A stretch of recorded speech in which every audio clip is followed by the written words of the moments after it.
Itu orang yang keras-keras tuh kadang-kala baru belajar agama tuh.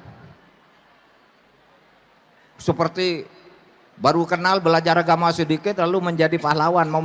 Sebuah statement dari Profesor Mahfud MD, saya kira saya layak untuk kemudian tayangkan.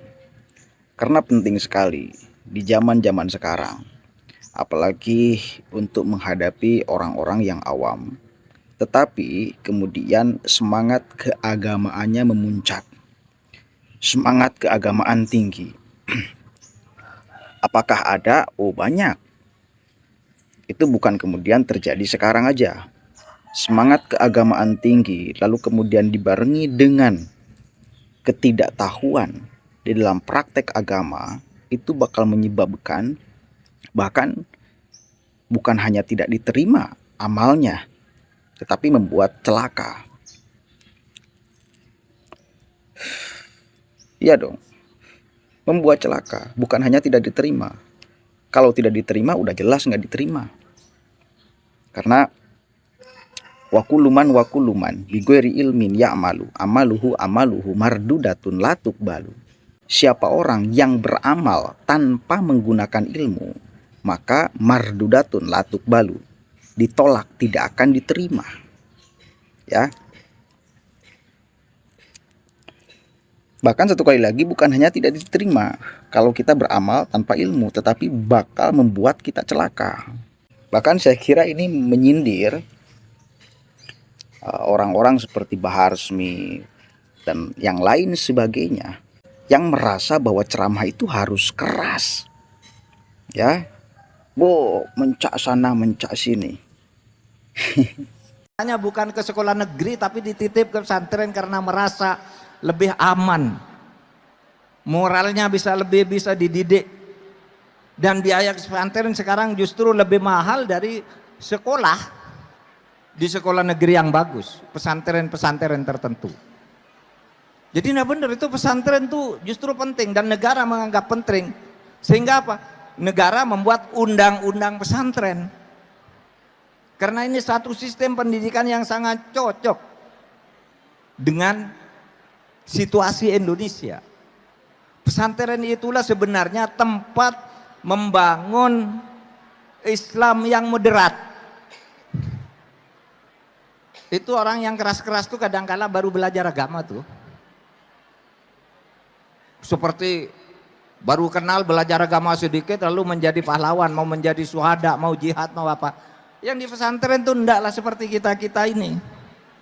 Ya tenang-tenang aja, moderat, ada orang mau begitu silakan, saya enggak mengganggu orang lain.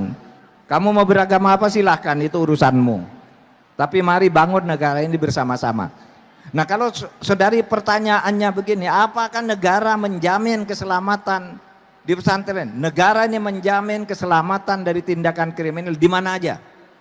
Di pesantren, di luar pesantren. Oleh sebab itu kalau ada ketidakberesan laporkan ke polisi.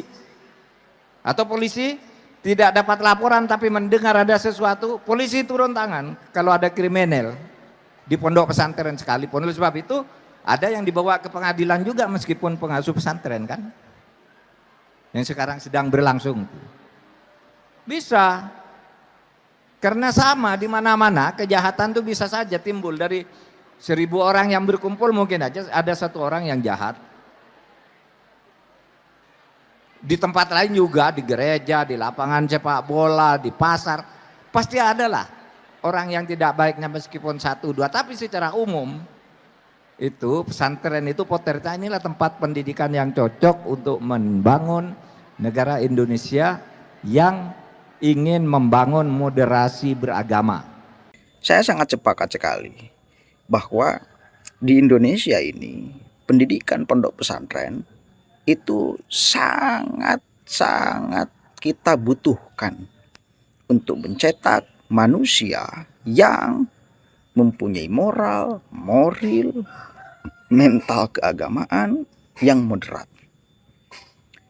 Itu masuknya dalam mental. Kalau ada orang-orang yang kemudian masih merasa bahwa orang lain yang berbeda adalah musuhnya, maka itu mental keagamaannya yang mesti dibenahi. Ya, itu kan orang-orang yang merasa bahwa apa yang dilakukannya adalah benar. Ya, misal membubarkan orang lain sedang beribadah. Ada kan? Oh ada, praktek kayak gitu masih kita temukan di Indonesia. Oh ada, masih kita temukan. Coba tanya orang-orang yang kayak gitu, pesantren atau tidak? Ngaji dengan benar atau tidak? Saya yakin orang-orang yang kayak gitu itu nggak ngaji, ya, nggak mengenal ilmu agama secara mendalam. Karena kalau kita mengenal ilmu agama secara mendalam, maka praktek-praktek yang kayak gitu itu tidak dibolehkan. Bahkan oleh dalil apapun, sekalipun oleh dalil agama.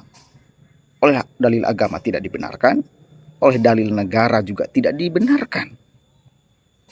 Tapi kita jumpai. Lah maka pendidikan pondok pesantren ini penting sekali untuk mengurusi yang kayak gitu. Bahwa kemudian ada oknum beberapa dari pondok pesantren atau santrinya atau kiainya yang melakukan tindakan bahkan kejahatan kriminal, yaitu mesti dia tanggung sendiri.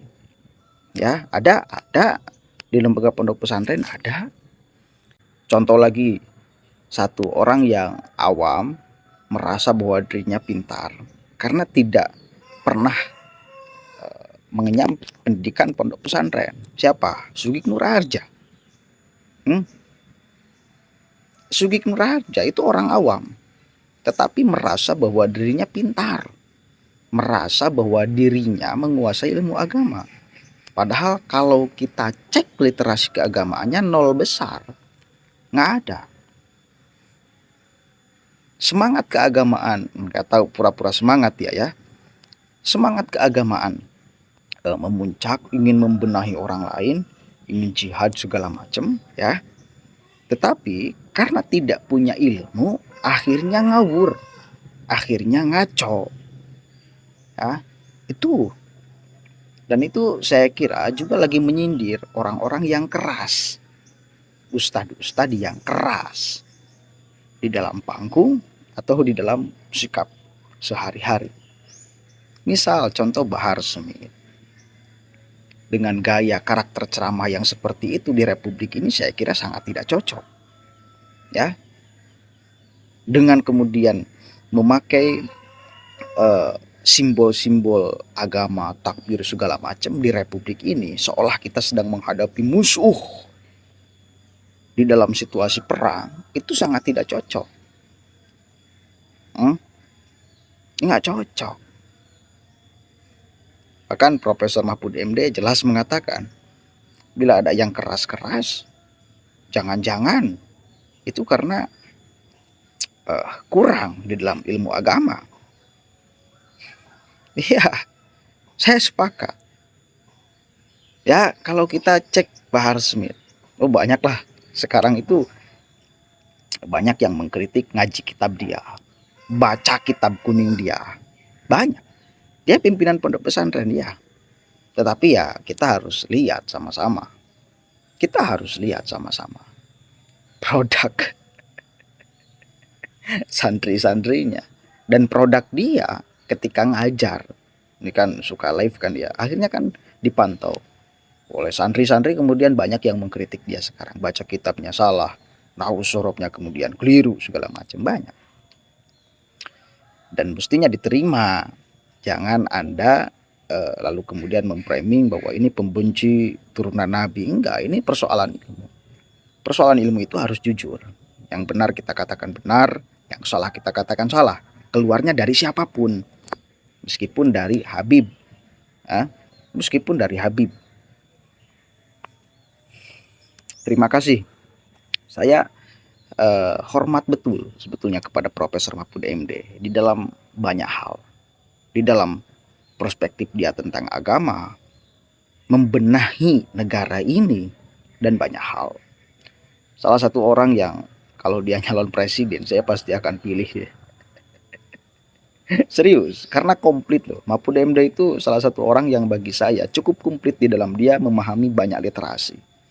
Ilmu hukum, ilmu politik, tatanan negara, kemudian ilmu agama. Cukuplah untuk kemudian dia memimpin Indonesia yang ragam suku, agama, dan budaya. Itu. Mudah-mudahan ada manfaatnya. Allahul muwaffiq ila aqwamit thoriq. Wallahu a'lam bishawab. Assalamualaikum warahmatullahi wabarakatuh.